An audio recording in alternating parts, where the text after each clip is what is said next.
Buenas tardes, bienvenidas, bienvenidos a la edición central de MBD Noticias. Viernes. Es cierto. Al fin viernes. Cerrando semana, al fin viernes, aquí estamos al firme en la pantalla de TV Ciudad para llevarles algo más de una hora con la información del cierre de la semana que nos lleva a mirar a la vecina orilla, sí, pero también con nota uruguaya. Exacto.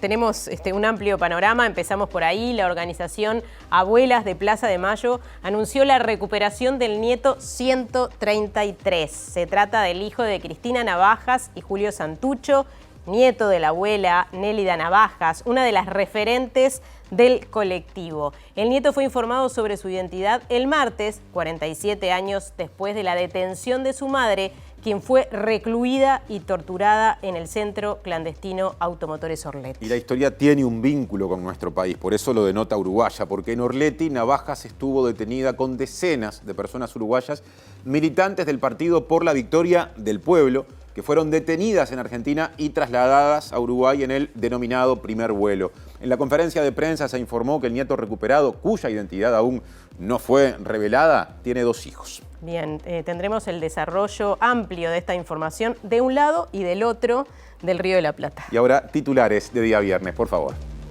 En los primeros 5 meses de 2023 se registraron 31 embarazos en jóvenes menores de 15 años, según un reporte de Amnistía Internacional. Representante del organismo dijo que en la mayoría de estos casos existe violencia sexual.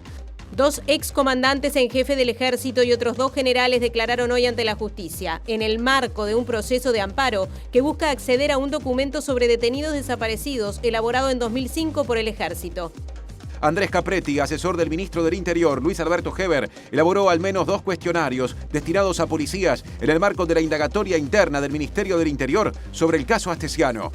La Junta Departamental de Montevideo analizará el próximo martes en comisión la propuesta de la Intendencia de crear un impuesto para vehículos que carguen y descarguen combustible a granel. Oficialismo y oposición discrepan sobre la legalidad del impuesto.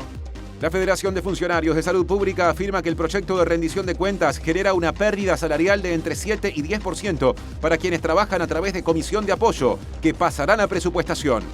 La secretaria general de ADIOM Montevideo, Valeria Ripoll, defendió el acuerdo celebrado entre la Intendencia y el sindicato que fue cuestionado desde la Junta Departamental. Ripoll dijo que ese acuerdo está ratificado desde el año 2021. Fito Páez realizará un concierto en la Rambla de Montevideo. Será frente al Club de Golf el 9 de diciembre.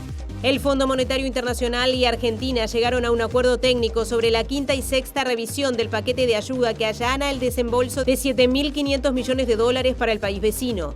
La presidenta de Perú, Dina Boluarte, pidió perdón ante el Congreso por las muertes ocurridas en las protestas en su contra, en el día en que el país conmemora su independencia y en medio de manifestaciones reprimidas por la policía en Lima.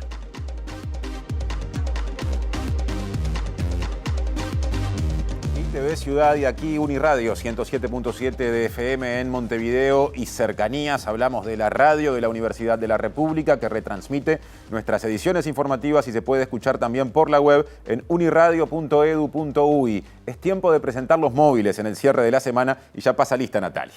Sí, porque tenemos a nuestros compañeros recorriendo Montevideo en distintos puntos y vamos a comenzar estos avances con nuestro compañero Martín Duarte, que está en el Parlamento, donde se discute el proyecto de rendición de cuentas y se recibe por estas horas a numerosas delegaciones. Así es, Natalia. Martín, buenas noches para ustedes. Distintas delegaciones han concurrido y siguen concurriendo porque todavía están funcionando las distintas salas aquí en el anexo del Parlamento con el planteo y el proyecto de rendición de cuentas como eje. De hecho, estuvimos conversando y en el desarrollo de MBD Noticias vamos a estar compartiendo un poco las repercusiones de los funcionarios de la salud que estuvieron presentes sobre las 5:30 de la tarde con planteos importantes, lo veíamos en titulares, reclamando en torno a una rebaja de su salario que iría entre el 5 y el 7% y también haciendo hincapié en el nuevo modelo de certificaciones que planteó el Poder Ejecutivo por parte de los funcionarios de la salud, señalando que bueno, esto de alguna forma va a llevar a que muchos trabajadores se reintegren aún con la enfermedad por el tema del nuevo sistema. Y por otro lado el planteo de los funcionarios judiciales que también estuvieron presentes hoy aquí haciendo referencia a la necesidad de un número mayor de trabajadores en el sector, reclamando entre 200 y 300 funcionarios. Pero si les parece, lo desarrollamos en un ratito. Les contábamos recién que apareció o que fue encontrado este nieto número 133 en Argentina y que tiene vínculos con Uruguay. Y de eso nos cuenta Mariana Abreu. Adelante, Mariana. Así es, Natalia, el saludo para todos. Esta historia, esta noticia que llega desde Argentina se conecta con vivencias de uruguayos que estuvieron en contacto con la madre justamente de este nieto recuperado por parte de abuelas de Plaza de Mayo, uruguayos que estuvieron secuestrados en el centro clandestino en su momento, que funcionaba durante la represión Automotores Orletti. Y bueno, ellos nos van a contar cuál ha sido esta coincidencia con estas historias y también dar a conocer sus vivencias en el marco de la coordinación que hubo entre diferentes países de América Latina para llevar adelante los regímenes represivos. En un ratito volvemos con eso.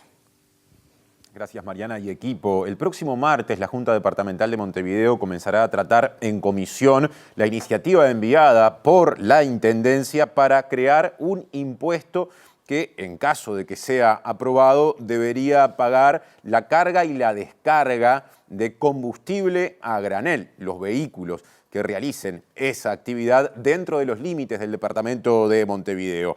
Y les contamos que la edila frente amplista Estela Pereira y su par nacionalista Javier Barrios Bove no tienen la misma impresión a priori. La Intendencia tiene la potestad de poder crear un impuesto en el amparo del decreto 297 de la Constitución de la República, en el numeral 6, que le habilita a poder crear un impuesto. Entendemos que este impuesto que se plantea es de dudosa constitucionalidad también. Estamos realizando las consultas con catedráticos, con juristas. Bien, comenzamos el desarrollo de la información y empezamos por otro lado. Sí. Les contamos que en los primeros 5 meses de 2023 hubo 31 embarazos en adolescentes menores de 15 años, según un reporte de Amnistía Internacional. Habló Lucía Pérez Chabanó, que es la secretaria ejecutiva, directora ejecutiva de la organización, y dijo que en nuestro país las niñas todavía corren riesgos.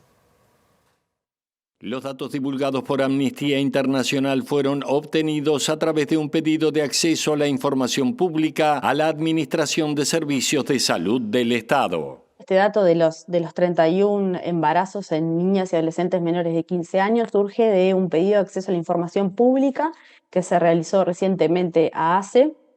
Es el primer pedido de acceso a la información pública que hacemos del sistema de notificación, que un poco se genera a partir del trabajo y los distintos diagnósticos que venimos haciendo también de la situación del embarazo infantil en Uruguay. Y bueno, son, como tú decías, alarmantes, preocupantes, porque representan embarazos que van de enero a mayo, ¿no? A finales de mayo de este año, lo que sigue indicando que este es un problema grave de derechos humanos para Uruguay, que las niñas en Uruguay aún están en riesgo. Nosotros venimos trabajando en este tema, empujando la agenda pública para poder dar luz a un tema que parece no tener como la entidad que se merece, que muchas veces queda escondido en el embarazo adolescente, ¿no? Que estamos hablando de embarazos adolescentes entre 15 y 19 años, que por supuesto no es lo mismo. No es la misma la etapa del ciclo vital y las situaciones también que allí se generan. Y Pérez también dijo que en la mayoría de los casos de embarazo adolescente, la violencia sexual es la causa. También valoró la existencia del sistema de notificación que funciona en el ámbito público y que considera es una herramienta útil para generar datos. Uno de los insumos que aparece también como acción de política pública tiene que ver con la creación de este sistema de notificación, que para nosotros es muy importante porque es una respuesta que se da en este caso desde el sistema de salud, que obviamente no es la única institucionalidad o dimensión, ¿no? de la matriz de protección involucrada en una situación tan compleja como la que estamos hablando, pero que sin duda es un paso muy importante, y también este pedido de acceso a la información pública responde un poco para, ese sistema que es el que permite, una vez que se detecta un caso o una sospecha de una situación de embarazo en una niña o adolescente menor de 15 años, en cualquier lugar del país, a través de este equipo central, que es el que recibe la notificación de las distintas redes de atención primaria del país, bueno, permite un poco mapear, tener mayor claridad, componer el mapa de lo que está pasando, ¿no? Por supuesto cubre los servicios públicos de alguna manera, pero también ayuda a tener un criterio común en el abordaje de los equipos de salud. Bien, en Argentina, lo decíamos en la portada, Abuelas de Plaza de Mayo anunció este mediodía que encontraron al nieto 133. Encontramos al hijo de Cristina Navajas y Julio Santucho, el nieto de la abuela Nélida Navajas. Eso fue leído por Estela de Carlotto, justamente referente de la organización de Abuelas de Plaza de Mayo, y fue dicho, lógicamente, ante muchos aplausos que se escucharon, en una actividad que se realizó en la Casa por la Identidad ex ESMA en Buenos Aires. Con inmensa alegría, Abuelas de Plaza de Mayo comunica la restitución del hijo de Cristina Navajas y Julio Santucho, el nieto de la abuela Nélida Navajas.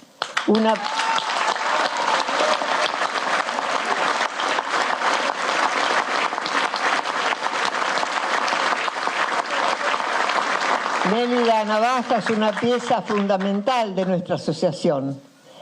Nélida partió el año 2012 sin el abrazo anhelado y fue su nieto Miguel Tano Santucho quien se puso al frente de la búsqueda familiar junto a la institución.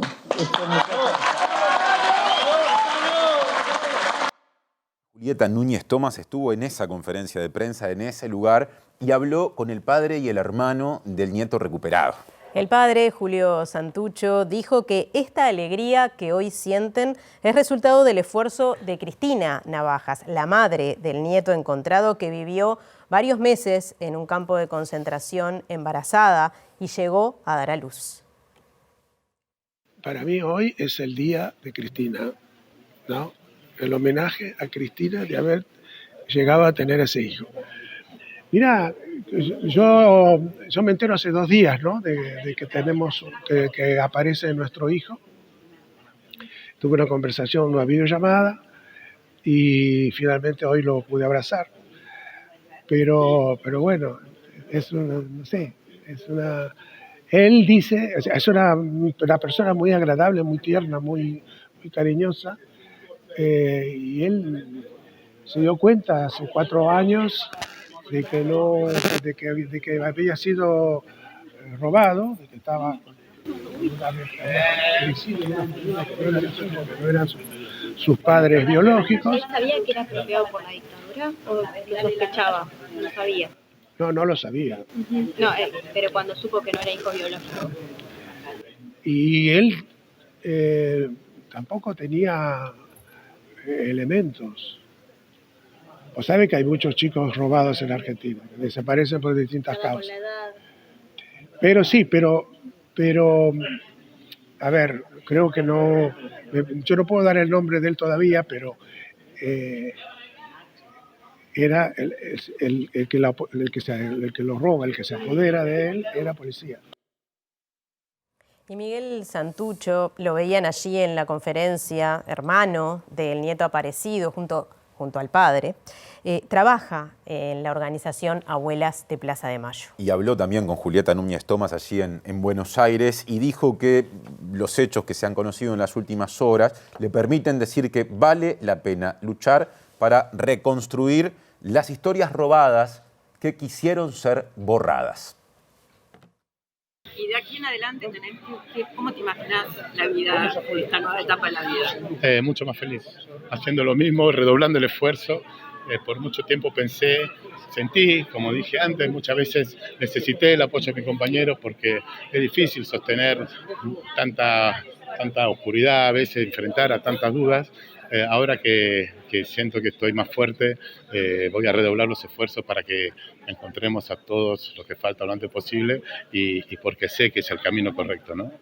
Así vamos a ser mejores también como sociedad. La dictadura hizo estragos que pasaron que marcaron generaciones. Nosotros hicimos 4 generaciones que fueron afectadas y estas victorias, estos encuentros realmente son reconstruir esos lazos, reconstruir esas memorias, esas historias que querían ser olvidadas, que querían ser robadas. Es una victoria contra la dictadura, pero no solo contra la dictadura, sino por la memoria, para el futuro, para las nuevas generaciones. Yo acá en este lugar trabajo con nuevas generaciones, con chicos de los colegios, y lo importante que es para mí que ellos sepan que vale la pena luchar, que vale la pena poner el cuerpo, que somos lo que hacemos, es impresionante. Presenta Antel Conecta 5G con Uruguay para que vos te conectes con el futuro. Hay un vínculo, o muchos, entre esa historia y el Uruguay. Nos cuenta a propósito Mariana Abreu desde uno de los móviles de hoy. Ya la estamos recibiendo a Mariana para profundizar en el tema. Adelante. Así es, Martín. Este anuncio de la recuperación del nieto número 133 por parte de la Organización Argentina Abuelas de Plaza de Mayo tiene su vínculo con varias historias, pero precisamente vamos a contarles de la historia de Alicia Cadenas y Ariel Soto, que estuvieron detenidos en Automotoras Orletti, en este centro que funcionó de manera clandestina en Argentina, y estuvieron justamente coincidiendo con la mamá de este nieto recuperado. Estamos hablando de Cristina Navajas, y también con parte de la familia paterna, la familia Santucho. Nos están recibiendo en su casa en este momento para justamente hablar de estas vivencias. Comenzamos con Alicia, gracias por recibirnos. Gracias. Y bueno, ¿cómo fue esta coincidencia con Cristina, con la familia Santucho? ¿Qué es lo que vivieron allí en Argentina? Bueno, nosotros fuimos secuestrados en Buenos Aires, porque vivíamos en Buenos Aires, y el local de Automotores Orletti era un local clandestino de detención, fundamentalmente para extranjeros. Pero cuando llegamos, yo llegué el 14 de julio, a poco tiempo de estar, sentí que nombraban a Manuelita Santucho, su cuñada Cristina, que estaba embarazada, le decían Beba, y un hermano, Carlos, que lo asesinaron adelante nuestro. Y bueno, a raíz de eso coincidimos en ese lugar. Ellas eran terriblemente torturadas y además una resistencia a la tortura, y no les daban tregua a los milicos, pero a ellas especialmente las tenían los argentinos, que a nosotros nos torturaban los uruguayos allá en Orletti. Y bueno, estuvimos con ellas no conversando ni nada, porque estábamos todos vendados, esposados para atrás, pero se oían las voces. Y un día, yo no sé si, capaz que es largo, cuando vimos matar a Carlos Santucho, no sé si querés que lo relate o... Bueno, sería el tío, ¿no?, de esta persona que recupera la identidad. Es el tío que un día le deciden matarlo adelante nuestro, entonces lo cuelgan en un gancho y lo ahogan en un tacho. Te estoy siendo re sintética, ¿no? Y diciendo que no tenía nada que ver, porque dijeron, este hombre hace 30 años que trabaja, es contador, trabaja en la misma empresa y no debe tener nada que ver, pero lo mataron igual porque lo habían agarrado. Y a Manuelita, que la hicieron leer adelante nuestro llorando todo el reporte de cuando cayó el hermano, porque Roberto Santucho cayó el 19, nosotros estábamos ahí, 19 de julio del 76, estábamos ahí. Entonces a ella la pararon y la hicieron leer ahí, la vimos, y luego las torturas que les hacían, hasta que un día las bajaron y las metieron en un camión como a unos cuantos que iban a trasladar. Uh-huh. Esos traslados nunca sabíamos a dónde eran, si eran a la muerte directo o traslados a otros lugares. Uh-huh. Ariel, ustedes recién me comentaban, bueno, esto demuestra de alguna manera algo que ya está documentado de varias formas, pero que hubo esta conexión entre los diferentes regímenes de los países, ¿no? El Plan Cóndor, que hace que justamente se crucen las historias. ¿Cómo es esto? Bueno, sí, el Orletti está identificado como el principal sitio de operaciones del Plan Cóndor, por lo menos hasta el momento que fue desalojado. Fue desalojado porque una pareja justamente que era del PRT, del mismo grupo político que estos compañeros, se fugan y bueno, los milicos deciden levantar el el centro ese concreto que era Orletti. Coincidimos en el tiempo y coincidimos después porque a partir por lo menos del 77, Enrique Rodríguez Larreta, que era uno de los compañeros que estaba con nosotros, primero hace toda una acción de identificación del lugar Automotores Orletti, se encuentra en México con esta pareja que se había fugado de Orletti y hacen una reconstrucción, y él empieza a denunciar, bueno, toda la situación, y uno de los casos que denuncia es el del asesinato de Carlos Santucho y de la existencia de Manuela, la hermana, una de las hermanas Santucho y cuñada de Cristina Navajas, que además nosotros teníamos por los relatos, por lo que fuimos reconstruyendo, que además de que le decían Beba, que estaba embarazada. Esa era Ella le dijo a una compañera que estaba al lado, una compañera nuestra que estaba al lado de ellos, le dijo, yo estoy embarazada, decía su nombre y eso. Nosotros estábamos más lejos, pero después en el tiempo esta compañera nos contó que le había dicho que estaba embarazada y quién era. No, y el contexto de todo esto es que están en los juzgados de Argentina todo este caso, en el caso del juzgado que dirige el doctor Rafeca, están en los tribunales de Roma y está también en la justicia uruguaya y fue sigue las investigaciones que han tenido que ver con el caso. Y después hay una parte que es emocional, diríamos. Claro. Justamente, me gustaría saber cómo fue haberse enterado de esta noticia. Este relato. Nos enteramos después rápidamente a través de Sarita, que nos llamó, pero yo ya me había enterado porque abro el celular, abro el famoso Facebook y empieza a aparecer la noticia que yo entré en una zona de duda porque aparece Cristina Navajas con un bebé, ¿no? Y digo, pero no puede ser. Sí, pero era, porque era el hermano mayor, que empezó a buscar y no sé, creo que lo decía hoy a alguien. El caso es una noticia para nosotros muy buena en doble sentido, porque apareció el gurí, porque lo encontraron, y porque todo lo que denunciamos tuvo un valor, ¿no? Un valor concreto, pensando en Manuela y en Cristina y en todas ellas. Yo lo que siempre pienso es una especie de victoria a pesar de lo derrotados que fuimos, porque 47 años después aparece ese bebé. No sé si vos o los espectadores se pueden hacer la idea de haber estado en un sitio con una mujer embarazada que no sabías bien quién era y 47 años después que aparezca el niño. Es sumamente emocionante y además es sumamente interesante para la historia. Claro que sí, le agradecemos muchísimo a ambos. Gracias a ustedes. Compañeros, volvemos por allí. Presentó Antel Conecta 5G con Uruguay para que vos te conectes con el futuro.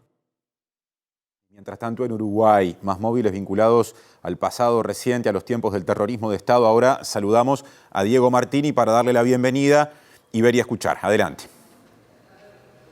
Así es, compañeros, buenas tardes para todos. Hoy, sobre el mediodía, se realizó una audiencia ante la justicia por una denuncia presentada por el proyecto universitario Cruzar, a propósito de lo que fue el archivo entregado al presidente Tabaré Vázquez en el año 2005, encomendado al general Alberto Lotti, en donde se pedía información sobre detenidos desaparecidos. La denuncia de Cruzar radica en que hay más de ese archivo que no apareció, y bueno, por esto hoy se generó esta instancia donde fueron autoridades del Ejército, del Ministerio de Defensa, y por el otro lado, bueno, representantes del proyecto universitario Cruzar. Y para hablar de eso estamos con Nilo Patiño, que estaba en el grupo de Cruzar y fue acompañado por el abogado Juan Cereta.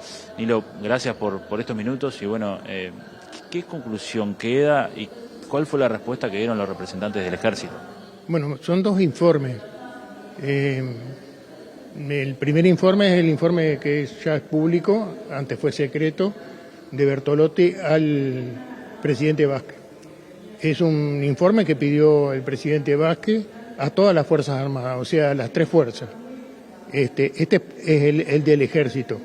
Bertolotti, como comandante en jefe, le dan 90 días para hacer el informe, o sea que lo tiene que entregar en agosto de 2005, y designa a 2 comandantes, ordena a 2 comandantes, a 2 generales, el general Carlos Díaz y el general Barnet, que hagan ese informe, que investiguen dentro de las Fuerzas Armadas a través de documentación del Servicio de Inteligencia, que era el director era Barnet, y de los implicados, digamos, que tenían actuación en la lucha antisubversiva, que habían tenido destacada actuación en la represión, y se produce un informe que lo entrega, según Carlos Díaz, lo entrega en mano al comandante Bertolotti el 5 de agosto de 2005.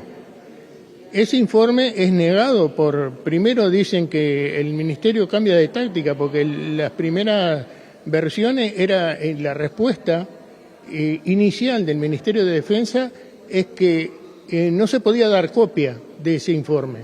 Y ahora el asunto es que pretenden crear una versión de que no existe ese informe, de que ese informe es el informe de Bertolotti. En realidad queda muy claro que hoy Carlos Díaz dijo que es el principal, uno de los principales que hizo el informe, dice que lo entregó en mano y que tenía alrededor de 10 folios.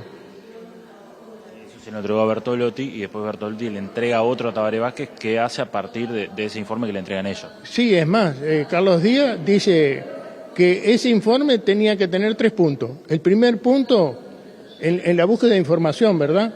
El primer punto es que ¿dónde fueron detenidos esos desaparecidos? El segundo punto es ¿dónde murieron esos desaparecidos y cuándo? Y el tercer punto, los lugares de enterramiento. En eso consiste el informe que le entrega Carlos Díaz en mano a Bertolotti. Y es el informe que no aparece. ¿Dónde podría estar ese informe? Y bueno, sin duda está en el comando. Porque hoy la conclusión, nosotros preguntamos a todos los que pasaron por los generales y algún coronel de la época, que ahora fue general retirado como Golodowski, y todos afirman que ese tipo de documentación quedaba en el comando. O sea que es estrictamente, bueno, estaba catalogado como estrictamente secreto, y eso fue manejado por pocos generales, a pesar de que había, todos los generales estaban informados que se estaba haciendo eso, pero no tuvieron acceso al propio informe, digamos. Brevemente, ¿cómo sigue a partir de la instancia de hoy? Bueno, el martes el juez va a decretar sentencia y ahí veremos cómo seguimos este proceso. Pero es un largo proceso en búsqueda de la verdad. Este es un punto importante porque evidentemente se encontró o se descubrió un documento que existe desde 2005 y que no estaba nombrado por ningún lado, pero que contiene esa información que dijo Carlos Díaz, no lo decimos nosotros, y que sin duda que es súper relevante, no relevante. Entonces, digo, el Ministerio tendría que adoptar otra actitud, según los dichos del ministro, de que da toda la información y de que el acceso a la información es que ellos están para colaborar. Este informe, sin duda, están haciendo una mosqueta para decir que no existe el informe ahora. Y nosotros tenemos comprobado que existe el informe, entre otras cosas, por el propio general que lo hizo. Nilo, gracias por esto. No, gracias a ustedes. Bien, compañeros, volvemos a estudios cuando quieran. Bien, bueno, muchas gracias Diego y equipo. Cambiamos de tema. Les contamos que la secretaria general de ADEO Montevideo, Valeria Ripoll, defendió el acuerdo con la Intendencia de Montevideo que pretende entregar 40% de los ingresos económicos que superen lo recaudado en 2019 para regularizar contratos y pagos de productividad. Así le respondió al edil nacionalista Rafael Seijas, quien consideró que es un disparate el acuerdo entre la comuna y el sindicato. Lo más preocupante es que en realidad no tiene idea que en el 2021 se firmó un convenio colectivo que contenía este punto. O sea, este convenio colectivo fue a la Junta Departamental, fue aprobado, los distintos puntos del convenio se han ido enviando en las distintas modificaciones presupuestales. O sea, sinceramente, lo primero que puedo decir es que estamos sorprendidos con la reacción del edil. En segundo, el segundo punto tiene que ver con que se manifiesta que ADEOM es el que administra, o que poco más somos nosotros los que tomamos las decisiones en la Intendencia, cuando en realidad lo que dice el punto del convenio es que el 40% de los ingresos de la Intendencia que estén por arriba del ingreso del 2019, o sea, foto del 2019 y foto del 2023, el 40% de lo que esté por arriba de esos ingresos va a ir a una bolsa de masa salarial. No entendemos por qué un edil se concentra en realidad en cuestionar a trabajadores que, por ejemplo, hace más de 22 años que no tenemos aumento real de salario. Los trabajadores municipales hace 22 años que ajustamos por IPC. No hemos tenido un solo punto de aumento real de salario. Que en este convenio, este punto daba la posibilidad que pasada la pandemia, que cuando la Intendencia mejorara sus números, ¿se podía discutir algún punto de aumento de salario? Sí, claro, pero obviamente nosotros priorizamos presupuestaciones, ingreso de personal, salarizar partidas históricas que tienen los trabajadores municipales antes de dar esa discusión. Más de la agenda departamental. El martes que viene, la Junta Departamental de Montevideo tratará en comisión la propuesta de la Intendencia de crear un impuesto para vehículos que carguen y descarguen combustibles a granel, los que deberían pagar, en caso de que esto sea aprobado, 0,5% del total del volumen transportado. El edil nacionalista Javier Barrios Bove y la edila Frente Amplista Estela Pereira discreparon sobre la constitucionalidad de esta iniciativa, entre otros puntos. Es importante porque el monto de dinero que ingresaba a la Intendencia disminuyó cuando se derogó esta tasa de inflamables, y ahora la Intendencia tiene la potestad de poder crear un impuesto en el amparo del decreto 297 de la Constitución de la República, en el numeral 6, que le habilita a poder crear un impuesto. Entendemos que este impuesto que se plantea es de dudosa constitucionalidad también. Estamos realizando las consultas con catedráticos, con juristas, y entendemos que es un ámbito de revancha, una especie de revancha de la Intendencia por el decreto de inconstitucionalidad que realizó la Suprema Corte de Justicia, donde la Intendencia redobla la apuesta, aumenta lo que pretende recaudar. Recordemos la tasa, que hay un 0,4% únicamente sobre combustibles, ahora este impuesto sería un 0,5% y además afectaría a un combustible muy sensible para calentar como es el supergas, y donde el gobierno nacional hace enodados esfuerzos para subsidiarlo, sobre todo para los más vulnerables.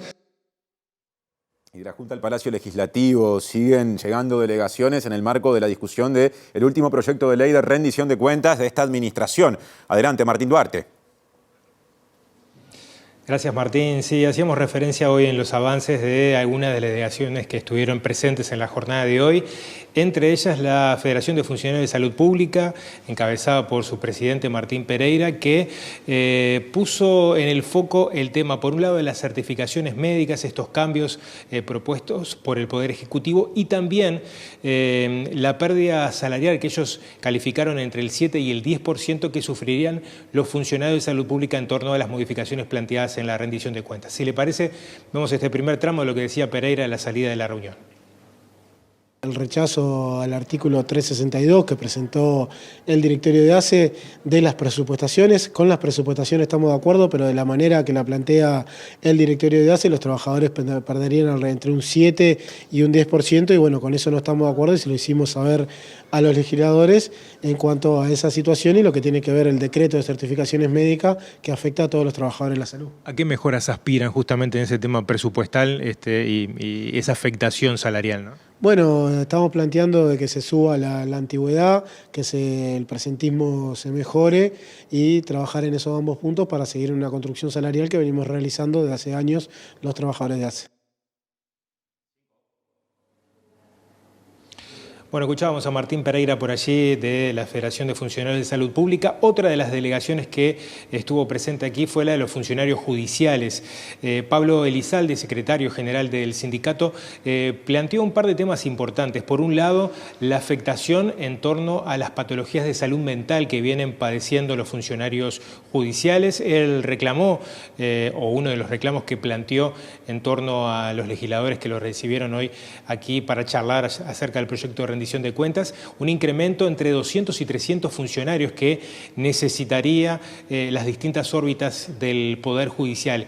Y también hizo foco en parte de la legislación, concretamente de la Ley de Violencia Basada en Género, que no se está llevando a la práctica justamente por la falta de profesionales y de funcionarios.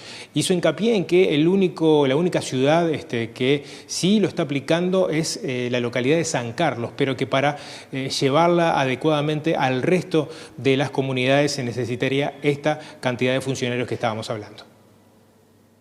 El total de funcionarios, desde jueces a funcionarios auxiliares, andamos en el entorno de unos 4.800, 4.900 funcionarios. Nosotros consideramos que estaríamos en el entorno de unos 200, 300 funcionarios que tendrían que ingresar al Poder Judicial. En un estudio que se hizo dice que las certificaciones médicas del Poder Judicial, incluso salió en la prensa hace un par de años, teníamos un alto en el torno del 63%. Mirá, nosotros tenemos una definición de que ningún juzgado se tiene que cerrar. Incluso por unas definiciones hasta de percepción y definiciones más profundas. Un juzgado cerrado es un pasito menos para el acceso a la justicia.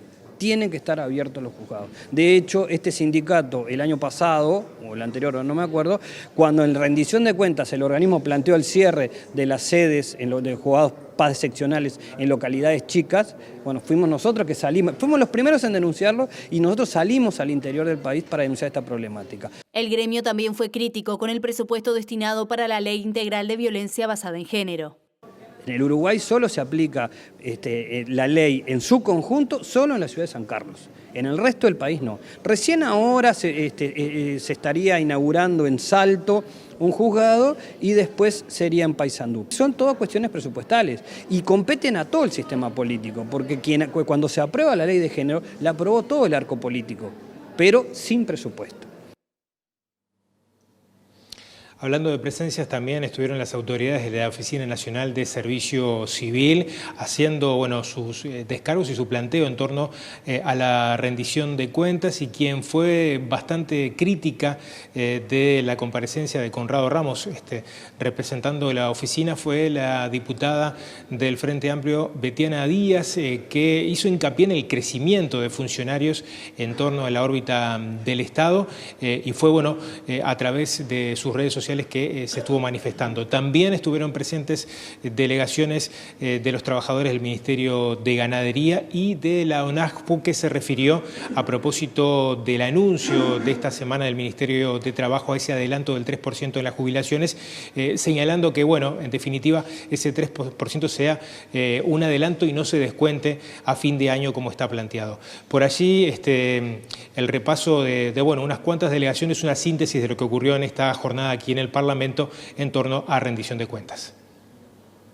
Bueno, muy bien, Martín, gracias a ti y al equipo, y les contamos, cambiando de tema, que el Tribunal de lo Contencioso Administrativo dictaminó que quienes integran la bancada del Frente Amplio tienen legitimidad para impugnar el acuerdo entre el Estado y la empresa Catunasi sobre la concesión de la terminal de contenedores del puerto de Montevideo. Las y los legisladores frente amplistas presentaron una acción de nulidad por el acuerdo entre el gobierno y la empresa multinacional bajo el argumento de que se violentaron sus derechos políticos en el entendido de que el acuerdo debía ser ratificado por ley, es decir, que debió pasar por el Parlamento. La empresa belga planteó que las y los legisladores no podían presentar esta acción, lo que fue rechazado por el tribunal. Por este motivo, el juicio seguirá adelante. Según la sentencia a la que accedió MBD Noticias, se considera que las personas integrantes de la bancada Frente Amplista son titulares de un interés directo en su calidad de personas en ejercicio de la ciudadanía, de electores y elegibles. Cambiamos de tema. Andrés Capretti, asesor del ministro del Interior, Luis Alberto Heber, presentó cuestionarios para tomar declaraciones a policías integrantes de la seguridad presidencial. Así surge de sus chats con el ex jefe de la custodia presidencial, Alejandro Astesiano, quien le había pedido favores personales. Se trata de Andrés Capretti, colaborador de extrema confianza del ministro del Interior, quien lo acompañó también en su gestión en el Ministerio de Transporte y Obras Públicas. El semanario Brecha publicó documentos enviados desde el celular de Capretti que permite comprobar su participación en la redacción de las preguntas que luego serían efectuadas a integrantes del Servicio de Seguridad Presidencial, en el contexto de la investigación sobre Astesiano. Por ejemplo, en las conversaciones entre ambos hablan de pedidos de traslados o de ascensos de policías, pero en una conversación se refieren al caso del encargado de seguridad de la residencia presidencial, Luciano Jauregui Berri, por un arma que le robaron en 2019. Vos, buen día, ¿andás bien, mono? Mono, te paso esta ahí, que es el policía que tenemos acá encargado de la residencia del presidente, Jauregui Berri, oficial. Ya sentido y todo, y está con este expediente que es viejo, que ya habían dicho que queda todo nulo, y una abogada ahí dijo que convenía ahí ver el arma, no sé qué, y ahora lo tiene el doctor Velázquez ahí en el ministerio. Está a ver si le podemos dar una mano. A él le robaron un arma en una casa de verano que él estaba, se la robaron el arma, pero después apareció el arma. Se apareció y está todo bien, no participó de nada, creo el arma tampoco. Por otro lado, el relato de Brecha da cuenta que el 7 de diciembre Capretti compartió desde su celular 2 fotos con los cuestionarios que estaban preparando para tomar declaración a funcionarios policiales pertenecientes al Servicio de Seguridad Presidencial. El primer cuestionario se refiere a Marcelo da Silva y está titulado con el número de chat que le corresponde a ese policía en la carpeta fiscal del caso, el 568. El otro cuestionario preparado es el de Luciano Jauregui Berri, el mismo custodia para que meses atrás Astesiano le había pedido dar una mano en un expediente disciplinario. Otra agenda. La Secretaría de Diversidad de la Intendencia de Montevideo presentó los resultados de la primera encuesta dirigida a personas no binarias que se realizó en 2022. La falta de reconocimiento de la identidad de este grupo de la población es el mayor problema detectado.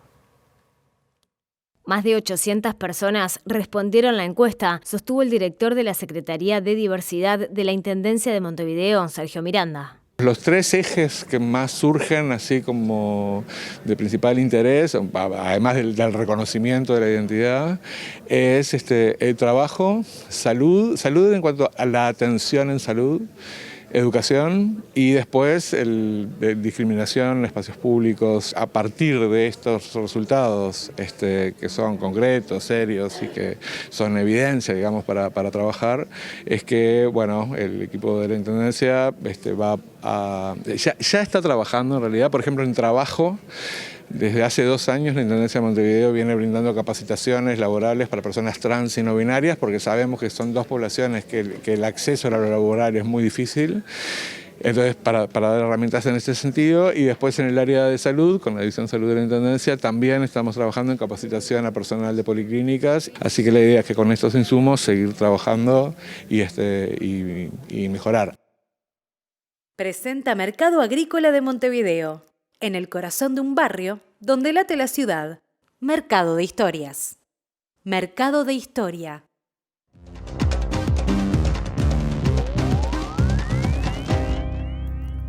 ¿Qué tal? Buenas noches. Bienvenidos a Capítulo Internacional. Argentina y el Fondo Monetario Internacional acordaron una revisión precisamente de la quinta y sexta del paquete de ayuda que allana el camino para un desembolso de 7.500 millones de dólares por parte del organismo internacional. El gobierno argentino naturalmente ha celebrado esta noticia en medio de una sequía que está afectando gravemente la economía del país y además en un periodo muy intenso de campaña electoral. El ministro de Economía, Sergio Massa, también celebró y dijo que esto es una tranquilidad para el país.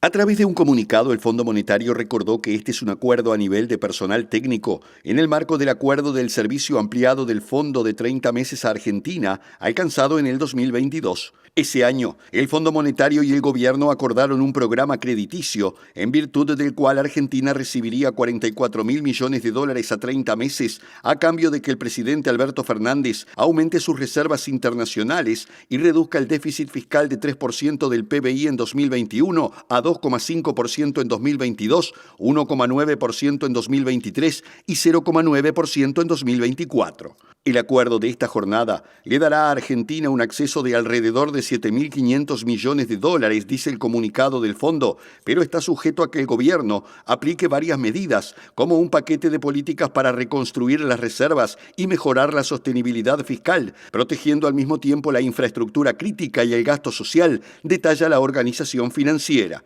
Para cumplir las metas impuestas por el Fondo Monetario, será necesario un mayor endurecimiento de la política fiscal en el segundo semestre de este año, junto con otras medidas acordadas de ingresos y gastos.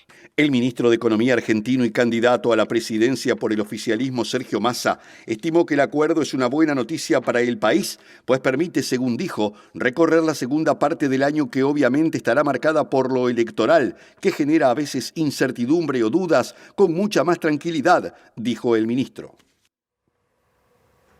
Perú está celebrando los 202 años de su independencia en medio de incidentes y también de otras actividades, como por ejemplo la que promovió hoy la presidenta del Perú, Dina Boluarte, ante el Congreso, donde pidió perdón a las víctimas de la represión que ha tenido lugar desde que fue destituido Pedro Castillo. Sin embargo, los incidentes se dieron en el centro de Lima, a donde llegaron grupos desde distintas provincias exigiendo lo que vienen exigiendo de hace tiempo: la renuncia de Dina Boluarte, el llamado a elecciones anticipadas, la creación de una asamblea constituyente. Hasta el momento se han reportado varios heridos, entre ellos 3 periodistas. La Policía Nacional del Perú reprimió este viernes a una serie de manifestantes que intentaron llegar al Congreso, donde la presidenta Dina Boluarte ofreció su primer mensaje a la nación, y en varios videos publicados en redes sociales se observa el momento en que los efectivos lanzan bombas lacrimógenas contra los manifestantes, precisamente cuando Boluarte sugirió firmar un pacto de reconciliación. No habrá paz sino para la represión y alcanzan justicia las víctimas, aseguró la congresista Margot Palacios, una de las que expresó su repudio a la mandataria cuando entró al hemiciclo del Parlamento, mientras grupos de manifestantes provenientes de varias regiones como Ayacucho, Tacna y Puno arribaron a Lima para demandar un cambio del ciclo político en la nación andina. El portal informativo Huayca denunció que su fotoperiodista Juan Zapata fue impactado por un disparo de perdigón mientras cubría la marcha en las inmediaciones de la avenida Abancay en Lima, al tiempo que Dani Estela Gallardo, reportero de Ágora Popular, recibió 2 perdigones mientras emitía en directo desde la zona, y un periodista de la Central Única de Rondas Campesinas también resultó herido con perdigones. En un nuevo aniversario de la independencia del país, Dina Boluarte, en un discurso en el Congreso, dijo tender la mano y proponer firmar un pacto de reconciliación, un pacto por la vida, por la paz, la justicia y la igualdad, al tiempo que pidió perdón en nombre del Estado por las muertes ocurridas durante las protestas en su contra, reconociendo que no hay forma de reparar ni devolver la vida, pero que su gobierno dispuso una ayuda integral en favor de los deudos y los afectados. Presentó Mercado Agrícola de Montevideo, en el corazón de un barrio donde late la ciudad. Mercado de Historias. Mercado de Historia. Bueno, hoy es día de análisis cultural, podemos decir, por eso recibimos a nuestra compañera Valeria Tanco con mucho gusto. Bienvenida, Valeria. Muy buenas noches. Y nos vamos a subir al Barbieheimer. Viste que lo juntaron a las dos, ¿no? Al Barbie y Oppenheimer. Estas películas que están siendo un éxito de taquilla. Siempre quise decir eso. Es buenísimo eso. Y está en varias salas también. Sí. Esas frases que son buenas. Sí, pero es real. Es real. Es absolutamente real. Para la industria es buenísimo, ¿no? Para la industria del cine que suceda esto, que haya estos éxitos de taquilla tan grandes.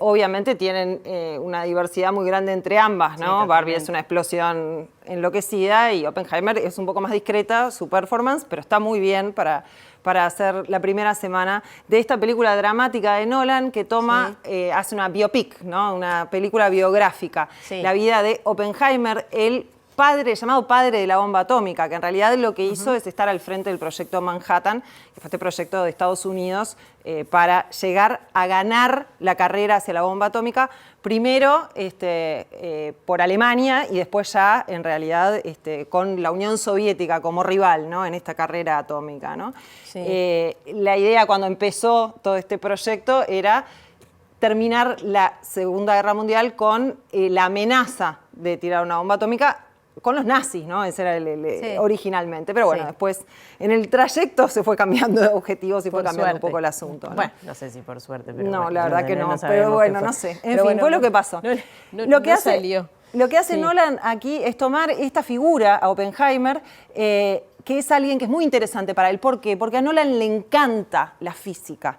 Él ya la ha abordado. Le encanta la física cuántica, le encanta esto que nos pasa a los seres humanos con el avance científico y qué hacemos con ello, ¿no? Sí. O sea, hasta dónde lo llevamos, hasta dónde llegamos, ¿no? El tema de la ética, de la moral, ¿no? Intentó, incluso en el tema cine, ¿no? Claro, es un autor, ¿no? Es un autor contemporáneo de esta época, Nolan, ¿no? Y bueno, y entonces esto en Interstellar, por ejemplo, que es una película que yo recomiendo mucho, él habla de los viajes espaciales y de los agujeros negros y en fin, y en esa película él se documentó, ¿no? Para hacer ese guión. Y acá es lo mismo, o sea, ya es como un experto desde afuera, ¿no? De las cuestiones científicas. Entonces, por eso este personaje que tiene esa cuestión moral todo el tiempo puesta allí, ¿no? Como intrínseca y en ese momento también, es un personaje muy interesante para Nolan. Unos personajes muy interesantes que vemos también llevando adelante la actuación, dirigidos por Nolan, ¿no? Exactamente. Bueno, tenemos a Cillian Murphy, que es de Peaky Blinders, digamos, es el protagonista de Peaky Blinders. Es alguien a quien Nolan ha convocado muchas veces. Y que le encanta. Y bueno, en esta oportunidad le da el protagónico. Es una cosa que es difícil. A veces yo te decía que en algunos momentos uno ve a Shelby, ¿no? Uno ve al protagonista de Peaky Blinders. Lo ves como un Peaky Blinder, como un integrante de esa familia, a pesar de que hizo muchísimas películas y series, no solamente Peaky Blinders. Lo que pasa es que fue tal su éxito y es un personaje tan armado, ¿no? Especialmente para esa serie, que es difícil. Es muy difícil. A veces les cuesta a los actores eso, ¿no? Y también tiene esto de que también es un ser atribulado, ¿no? Con otras condiciones, pero es un ser atribulado, ¿no? Tiene todo esto de esta tormenta encima, la nube encima de la cabeza. Ahí está. Que el otro no es histórico, ¿no? Es un personaje ficticio. Nolan se basó en un libro que se llama Prometeo Americano, que ahora obviamente está reeditado y volvió a estar número 1 en ventas en Amazon, obviamente, que es una investigación enorme, pero que está considerado, ganó el premio Pulitzer en literatura, o sea, no está considerado como una investigación periodística estrictamente, sino más como una investigación más novelada de alguna manera, más de literatura, que es la vida de Oppenheimer, que tiene nada más y nada menos que más de 800 páginas, le hicieron 2 autores y ahora está a la venta acá, está por Editorial Debate, está a la venta en todas las librerías en este momento, obviamente volvió, y Nolan se basó mucho en ese libro para hacer la vida de Oppenheimer. Y lo otro que tiene interesante esta película es esto, ¿no? Es esto que estamos viendo, estas visuales, esta maravilla que logra Nolan, porque filma de una manera muy especial en un sistema que se llama IMAX, y entonces esto, desde el punto de vista de la imagen y desde el punto de vista del sonido, hace que tengamos una experiencia cinematográfica muy especial. Que él recomienda ver en IMAX. Nosotros no tenemos IMAX acá, pero sí que tenemos. Tenemos 35 milímetros. Bien, que es otra de las posibilidades que ofrece el director, que tampoco hay tantos cines donde se pueda ver en 35 milímetros. No, en Latinoamérica en este momento se está proyectando en 4 salas, en 4 cines, y uno de ellos está en Uruguay gracias a la gran Cinemateca, que no para de darnos satisfacciones. Esta Cinemateca renovada que tiene un lugar específico para poder ver en 35 milímetros. Sí, y entonces vamos a escuchar a Lorena Pérez, si te parece, que es la coordinadora del Archivo Fílmico de Cinemateca, hablándonos de esta experiencia de estrenar una película, un blockbuster, una película de este tamaño, ahora en cine. Perdón, y antes porque me parece que es importante, es algo que comenta todo el mundo, una película larguísima. 2 horas 40. Hay momentos que se hace un poco larga. Está aparte esto del blanco y negro y el color también. El blanco y negro es una parte que es como bastante, digamos, es esto, ¿no? Es muy hablada, pero lo vale todo lo que pasa con el universo que pone Nolan de la cabeza de este hombre y después con todo lo que muestra hasta la prueba atómica, ¿no? Valeria Tanco la recomienda en Cinemateca. Vamos a escuchar entonces lo que dice su coordinadora. En estos momentos en Cinemateca estamos muy contentos porque luego de muchos años volvemos a tener un estreno en soporte fílmico en 35 milímetros de la película Oppenheimer de Christopher Nolan.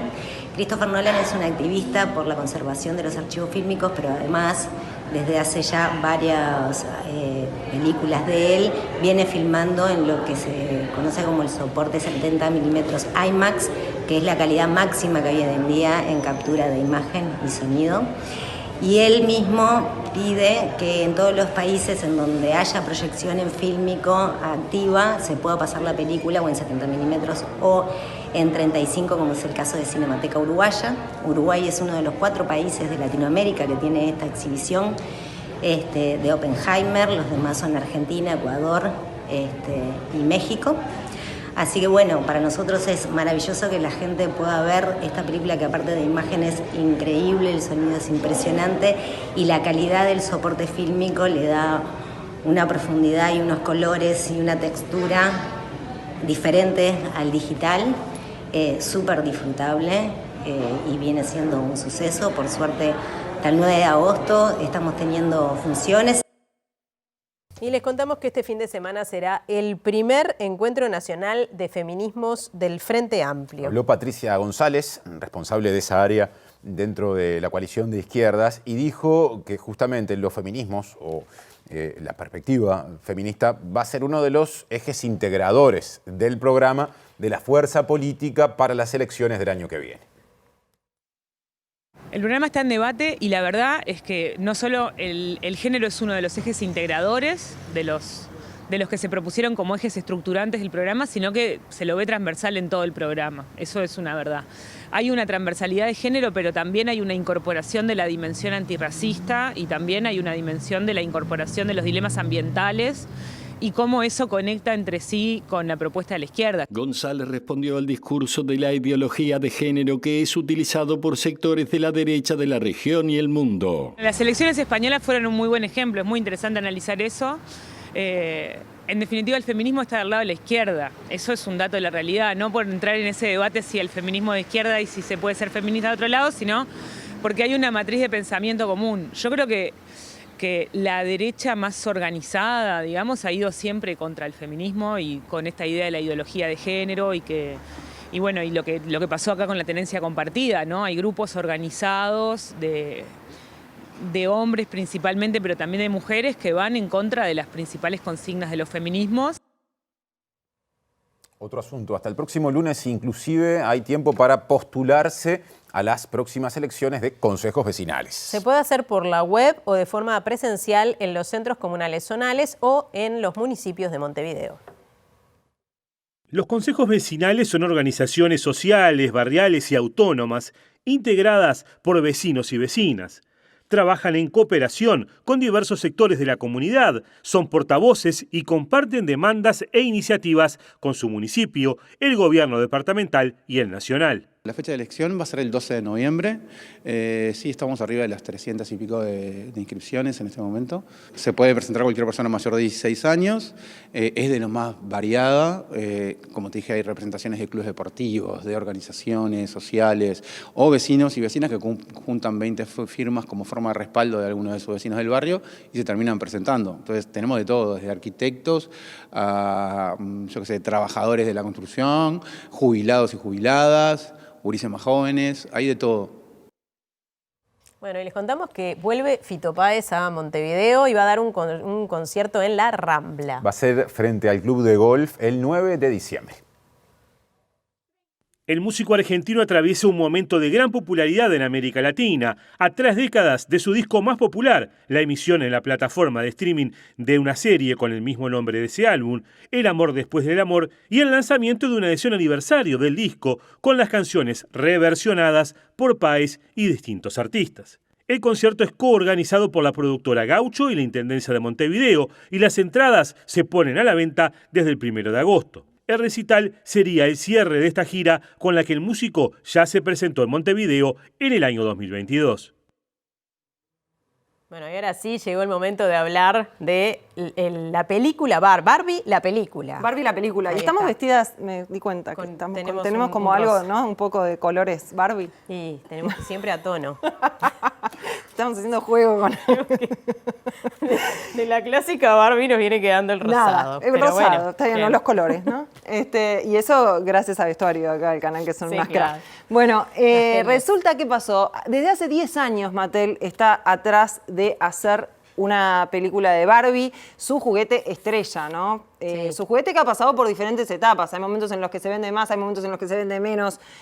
Han hecho muchísimos intentos desde hace muchos años de no perder vigencia y relevancia, ¿no? Sí. Porque contra la Barbie se ha ido por diferentes motivos, ¿no? Toda la vida. Por lo estereotípico, por las cuestiones de en qué lugar deja a la mujer, en fin, por millones de asuntos, ¿no?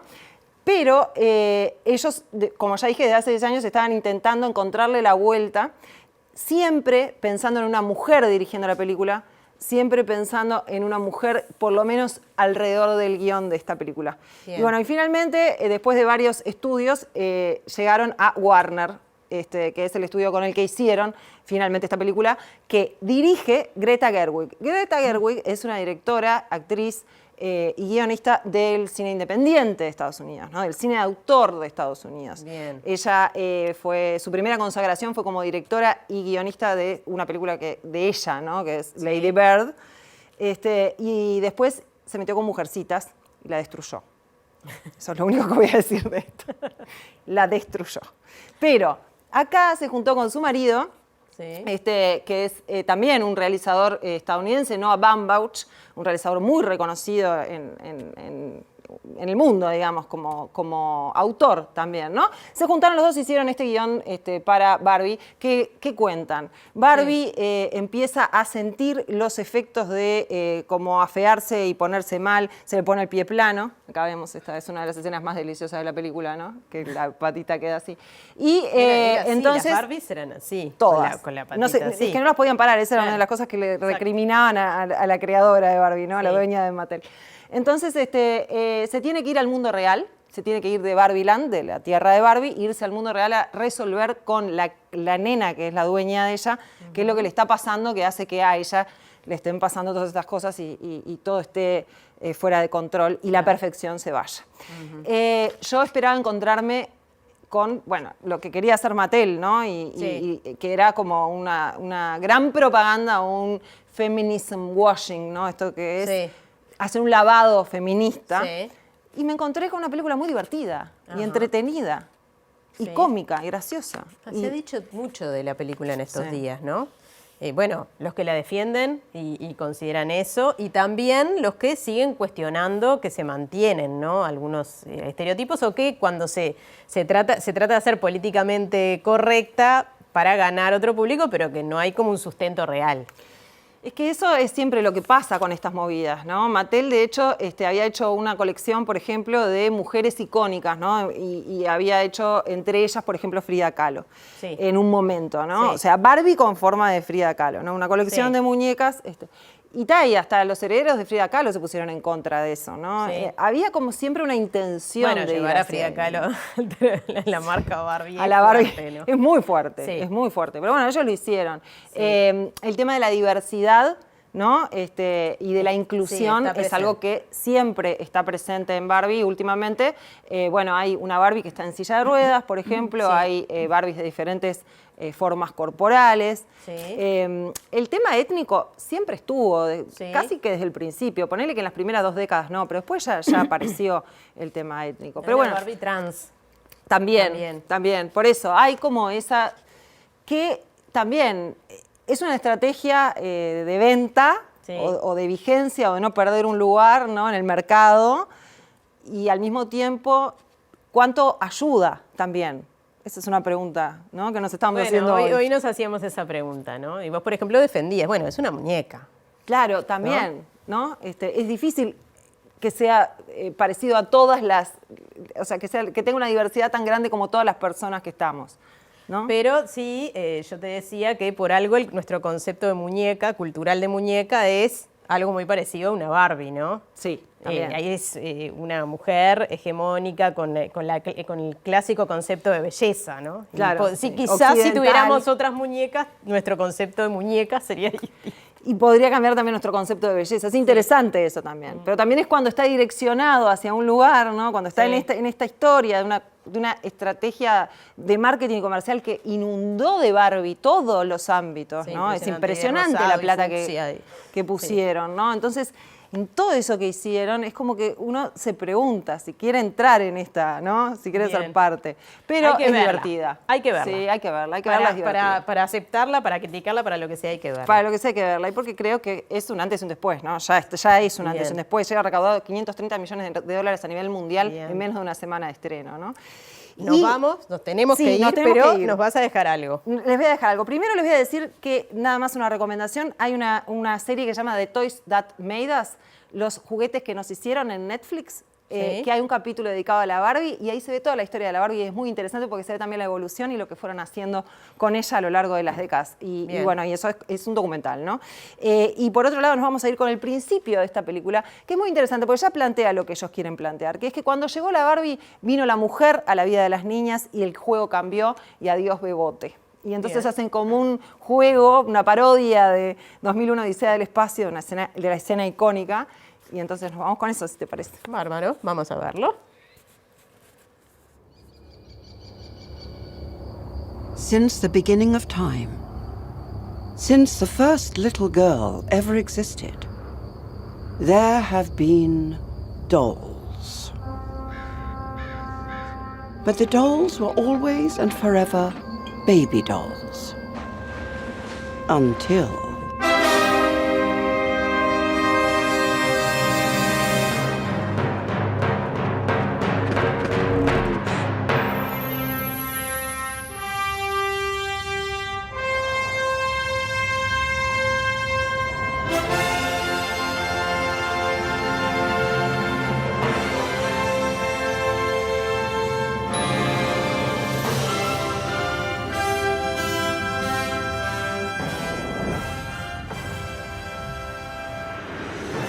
Recomendaciones, se puede empezar ya este fin de semana, ¿no? Creo que vos vas por alguna de esas líneas. Sí, por la de la primera parte de la cartelera el domingo, después iré por la de la segunda parte. Bien, yo también creo que voy a seguir las recomendaciones. Adelante, antes repasamos los datos del tiempo. Vamos a repasar, a ver si está para ir al cine o no. Bien, bueno, algo nuboso es como la característica de estos próximos 3 días en la zona metropolitana. Mañana sábado 29 de julio, 4 grados la mínima, 16 la máxima. Está bien lo que decía Natalia porque no se prevén lluvias, por lo menos hasta el jueves que viene, según dice Inumet. Pasando al día domingo, 30 de julio, en Montevideo y área metropolitana se espera que la mínima sea de 8 grados y la máxima, en ascenso, de 19. Y aún más en ascenso el próximo lunes 31 de julio, una mínima de 8 y una máxima de 22. Nos vamos. Sí, cerrando semana, no solo programa. Y casi mes. Sí, también. Todo eso. Bueno, ya nos vamos, los dejamos con lado B. Y el lunes estaremos otra vez puntualmente a las 7 de la tarde. Buen fin de semana. Que pasen bien.